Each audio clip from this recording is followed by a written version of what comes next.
Assalamualaikum warahmatullahi wabarakatuh. Anak-anakku kelas 6 MI Tarbiyatus Syarifah, bagaimana keadaan kalian hari ini? Semoga anak-anak senantiasa dalam lindungan Allah dan diberi Allah kesehatan. Amin ya rabbal alamin. Anak-anakku, kita berjumpa kembali dalam pembelajaran online kali ini dengan Bu Husna. Kali ini Bu Husna akan menjelaskan tentang tema 1, selamatkan makhluk hidup. Subtema 2, subtema 1, tumbuhan sahabatku. Baik anak-anak, sekarang Bu Husna akan menjelaskan tentang perkembangbiakan pada tumbuhan.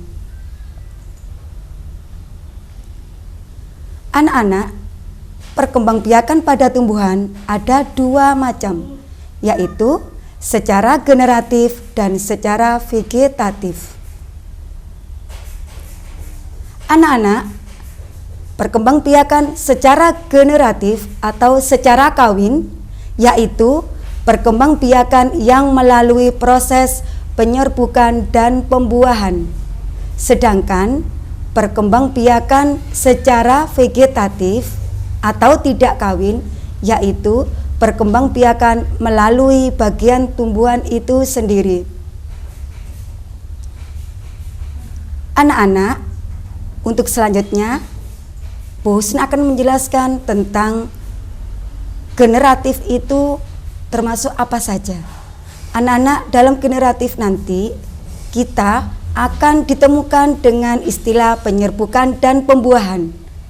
Saya ulangi lagi, generatif adalah perkembangbiakan yang melalui proses penyerbukan dan pembuahan. Penyerbukan adalah peristiwa jatuhnya serbuk sari di atas kepala putih.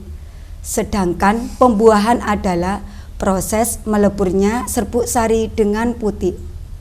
Perkembangbiakan ini terjadi pada bunga dan biji. Anak-anak, pada bunga terdapat bagian-bagian, yaitu ada tangkai bunga, kelopak bunga, mahkota bunga, putih, benang sari, bakal biji, dan dasar bunga. Anak-anak, tahukah kalian apa yang disebut dengan tangkai bunga? Ya, tangkai bunga adalah bagian yang menghubungkan bunga dengan batang tumbuhan. Kelopak bunga fungsinya untuk apa? Fungsinya untuk melindungi bunga saat masih kuncup. Mahkota bunga berfungsi untuk melindungi putih dan benang sari ketika kuncup. Putih itu apa ya? Putih adalah alat kelamin betina pada bunga. Berikutnya ada benang sari. Benang sari adalah alat kelamin jantan pada bunga. Berikutnya ada biji. Biji termasuk alat perkembangbiakan tumbuhan secara generatif. Yang terakhir ada dasar bunga.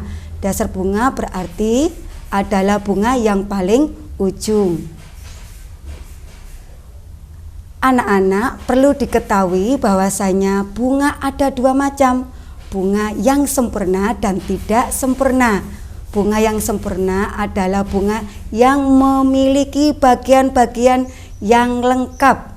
Sedangkan bunga tidak sempurna adalah bunga yang salah satu dari bagian-bagian bunga tadi ada yang tidak dimiliki. Berikutnya, Bu Husna akan menjelaskan tentang bagian-bagian pada biji. Anak-anakku, bahwasanya pada biji terdapat kulit biji, keping biji, lembaga biji, dan daging biji. Kulit biji adalah bagian biji yang paling luar. Keping biji adalah tempat menyimpan makanan dan melindungi lembaga. Lembaga biji adalah calon tumbuhan baru. Daging biji adalah cadangan makanan bagi lembaga. Anak-anak, berikutnya Bu Husna akan menjelaskan tentang proses penyerbukan. Proses penyerbukan ini tentunya atas bantuan, tidak mungkin terjadi dengan sendirinya. Lah, bantuan-bantuan itu diantaranya adalah angin, air, hewan, dan manusia. Ketika ada angin yang tertiup, pasti bunga-bunga itu akan menjatuhkan serbuk benang sari di atas putih. Berikutnya, ketika ada air hujan, maka air hujannya akan mengenai benang sari yang jatuhnya ke kepala putih. Begitu juga dengan hewan. Biasanya hewan kupu-kupu dan lebah yang biasanya berada di bunga, dia menggerak-gerakkan sayapnya, kakinya mengenai bunga. Oleh karena itu, serbuk sari jatuh di atas kepala putih. Manusia begitu juga, ketika manusia bertengger di bawah pohon, atau manusia secara nggak langsung menggoyang-goyangkan bunga, maka terjadilah proses penyerbukan. Karena ketika ada goyang-goyangan yang dilakukan manusia, maka jatuhlah serbuk sari di atas kepala putih, sehingga terjadilah penyerbukan. Anak-anak, proses penyerbukan dan pembuahan, bagaimana prosesnya? Ayo kita lihat. Dari penyerbukan maka terjadilah pembuahan. Pembuahan yaitu meleburnya sel sperma dengan sel telur. Kemudian dari pembuahan itu maka terjadilah zigot. Zigot itu adalah sel baru. Berikutnya dari zigot maka terbentuklah lembaga. Lembaga adalah calon tumbuhan baru. Dari lembaga itu nanti terbentuklah bakal biji. Dari bakal biji maka terbentuklah biji dan bakal buah. Anak-anak, sekarang yang nomor 2, setelah kita belajar tentang generatif, sekarang kita belajar tentang vegetatif, yaitu perkembangbiakan secara tidak kawin. Secara jelasnya, apakah vegetatif itu? Vegetatif adalah cara perkembangbiakan melalui bagian-bagian tumbuhan itu sendiri. Perkembangbiakan vegetatif terbagi menjadi 2, yaitu vegetatif alami dan vegetatif buatan. Berikutnya Bu Husna akan menjelaskan tentang vegetatif alami. Untuk vegetatif buatan kita berjumpa ke lain waktu. Anak-anak, vegetatif alami ini ada 5, diantaranya yaitu 1. Tunas. Apa tunas itu? Tunas adalah bagian tumbuhan baru yang tumbuh berada di atas permukaan tanah atau media. Nah, tunas ini ada 2 anak-anak. Yang nomor 1, tunas adventif, yaitu adanya tumbuhan baru di ujung daun, itu disebut adventif. Sedangkan tunas berikutnya yaitu tunas biasa, yaitu tunas atau tumbuhan baru yang berada di samping induknya atau pohon yang menjadi pokoknya.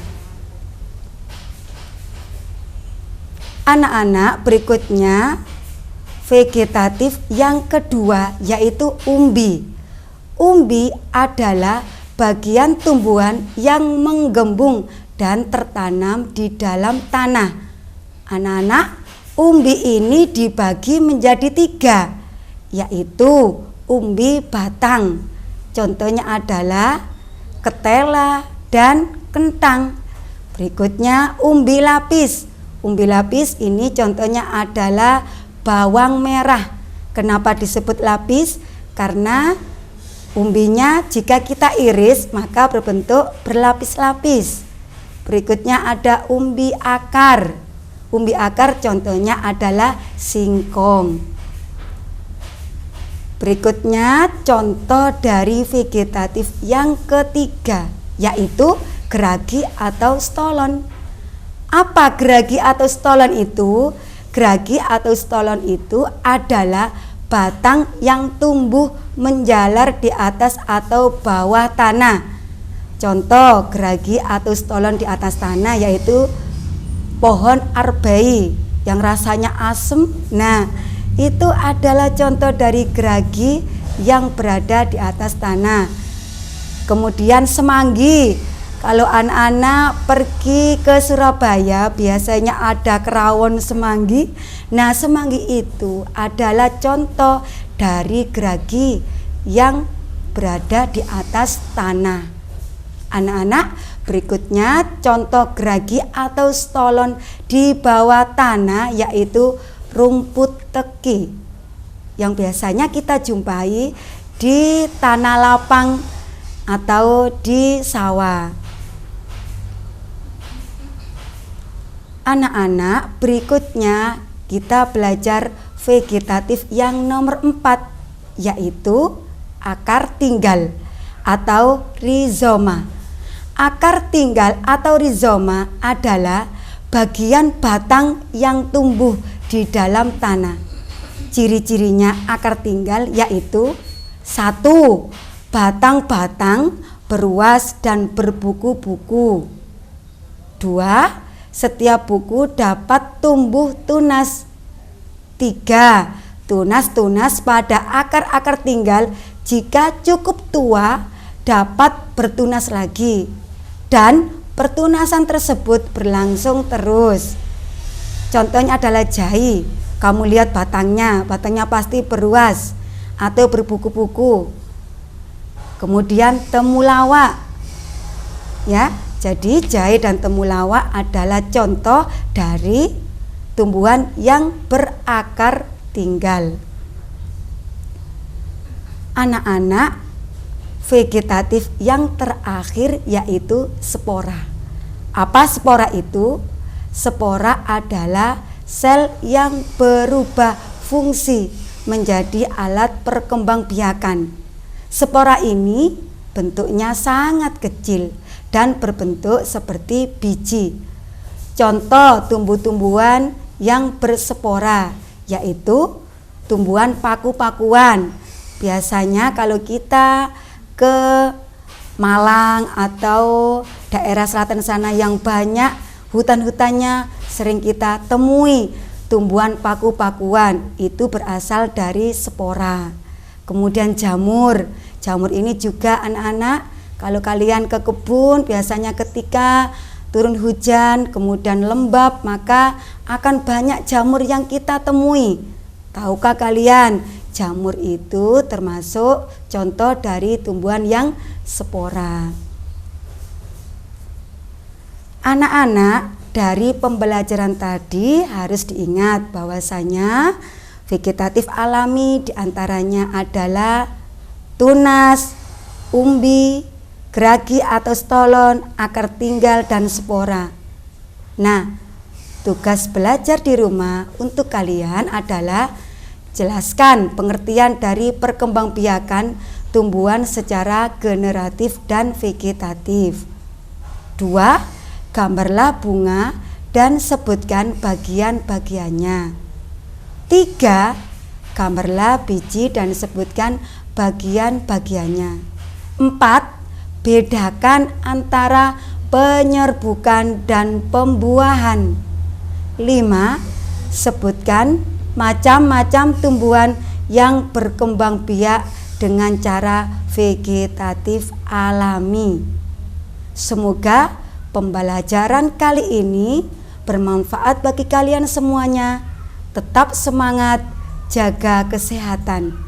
Dari Bu Husna saya ucapkan wassalamualaikum warahmatullahi wabarakatuh.